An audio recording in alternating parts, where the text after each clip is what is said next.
'Cause I'm over here trying to do my deductible in my head. Hello and welcome to the Cultum Vita channel. Today on You Need to Start Now, we are going to talk about the Wealth Priority Guide. What is it? It's a connection, a guide to help us get from the first pillar of financial freedom to the third pillar of financial freedom, which is the first pillar, like we talked, is savings, right? Using lifestyle creep and budgeting to understand your bills to have them covered and then have savings. And the last one is about using wealth creation tools to create wealth through investing. But there's a lot of things in between there that you might have going on that you might need to address first. And for that, we made this video. So to start, the very first point is deductible. What is it? Well, I'm going to pass it over to Matt. He's going to explain to you better what we mean by deductible. Yeah, thanks, Carlos. You know, we all have insurance policies, whether it be a auto policy or homeowners or even renters policy, right? And all those policies come with a deductible. Now, you set the deductible. You can choose a low deductible, high deductible. Low deductible, you're going to probably pay a higher premium. Higher deductible, lower premium. But we view the number one thing that you should be saving for is the deductible. Now, look at all of your policies, figure out what your highest deductible is, and just set that money aside as the number one priority where your first dollar should go in preparation. And the reason being is if you were to get in a car accident, you need to pay the deductible on that, right? Or else you're not going to have a vehicle. Same thing with the house, right? So that's the number one thing that's going to save you from, save you a lot of headaches later. Yeah, and in reference to mindset, guys, when it comes to this, the point of insurance is to give you peace of mind that, those monthly payments that you're doing aren't going to be for naught. And so when you don't have enough of the deductible, you really don't have that peace of mind. So the first step should be having enough in the deductible. Now, everybody's different, so we're not here to judge. You shouldn't judge yourself. Figure out what works for you, whether the deductible's high, low, or somewhere in between. Just make sure that it works for your situation and your circumstances.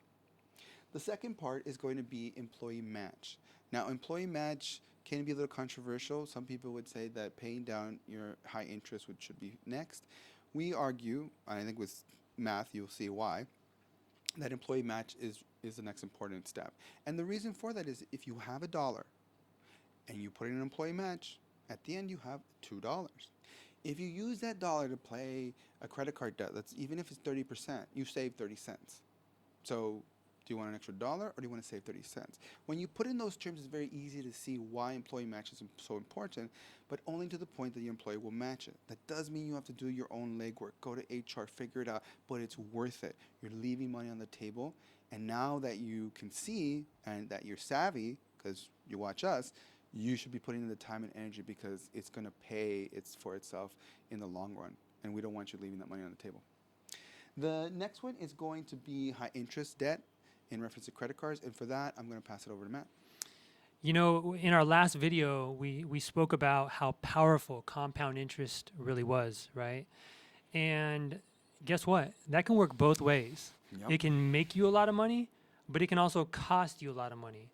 So it's important that you make paying those high interest bills a priority. A lot of times they're credit cards, let's be honest, right? And, credit cards can be great. They can be a good debt, but they can also be a horrible debt. They can be a good debt if you're paying it off each month, and they can be a horrible debt if you're making the minimum payments. Because if you're making the minimum payments, you're basically paying the credit card company a lot of money for them to lend you money. Yep. And sometimes you're only paying like $1 towards the principal. Yeah, so exactly. You're just paying debt sometimes. Exactly. So that's on our list of priorities. That's number 3. Yeah. And now in reference to credit card, guys, again, it goes to mindset, right? If you're not good with credit cards, don't have a credit card. Have a debit card, right?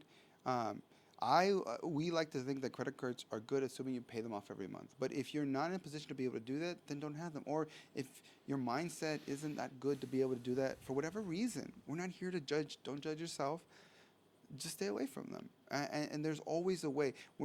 Figure out what works for you and move forward with it. And if you are already in debt and you've learned that the hard way, then good for you. I know it sounds bad, but you've learned a very valuable lesson, and now you're not going to do it anymore. So that's great. Move forward, pay off the debt, and don't get any more. The fourth one is going to be emergency fund. Now, this is again different for everybody. We recommend 3 to 6 months. And again, it goes back to that mindset in reference to it gives you peace of mind. If something were to happen, you have time to get yourself back on your feet. It doesn't matter what the circumstances, there's hardship everywhere. And no matter what your position is, it can happen to anybody. And we just have to be aware of that, right? And in talking to, my kid, we feed the homeless, and I remember one time they asked me like, how did they get there? And I'm just like, it's really fast. Anybody can get there. We like to think we're smart, but there's a lot of luck and privilege in the position we're at, and so don't feel bad for your situation. Just address it and do what you need to do. And if you need an emergency one that's bigger, maybe, then do that. If you need it to be smaller for whatever reason, then that's fine too. Again, do what makes sense to you and what's right for you. The last one is going to be in reference to retirement accounts. Now, there is a difference here in reference to retirement accounts that you don't have to pay taxes at the end, and those are going to be better than ones that you are pre-taxed. Now, this is mainly for people that are in the U.S. For people in the U.S., I'm going to put it over to Matt, and he's going to give you more specifics in reference to which those accounts we're talking about and why. Yeah, if you're at the point where you've got money for your deductible, you are up to the employee match, you Have no have more paid debt. off all your debt, you have an emergency fund 3 to 6 months, and you're like, Or what am whatever I you going to feel. do with that extra amount of money? Well, you're in a great position, right? What we would recommend if you're U.S. based is a Roth IRA or an HSA. We believe those are just fantastic vehicles that you can use to grow your wealth. But after that, we view that the next logical step is to max out your IRAs. retirement account. Yeah. Your Yeah, like your IRAs and 401ks, 401ks, yeah. because that's going to set you up for success. And everyone's different, right, in reference to what the maximums are. Spend a little time and figure that out and do maximize those. There's a lot of different ins and outs in reference to it. It's going to be time and energy, but it's well worth it. And this is where you can connect it back to the last video in reference to creating wealth creation and how to do that with different, vehicles like a real estate or like stocks. So that, again, different for everybody. Just get there, figure it out for yourself. Don't judge.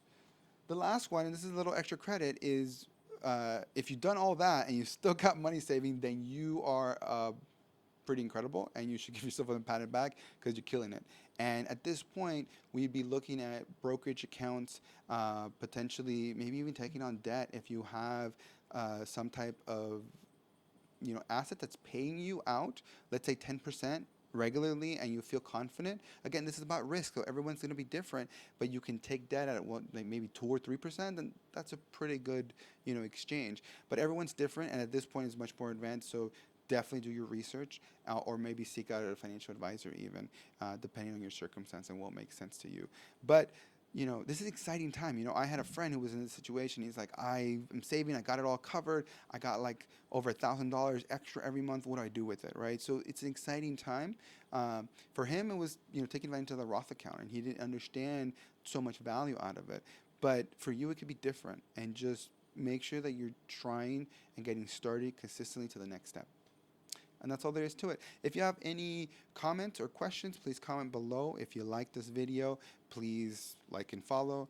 If you think this can help someone, please forward it along. And if you want more information, please check out the book, The Selfish Guide, or the website, cultumvita.com, as well as all our other social media.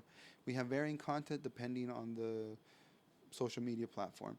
And yeah, again, you can take it as far as you want. We're here to give you that guide, so it's on you. And until next time, stay curious, stay open, and stay true to you.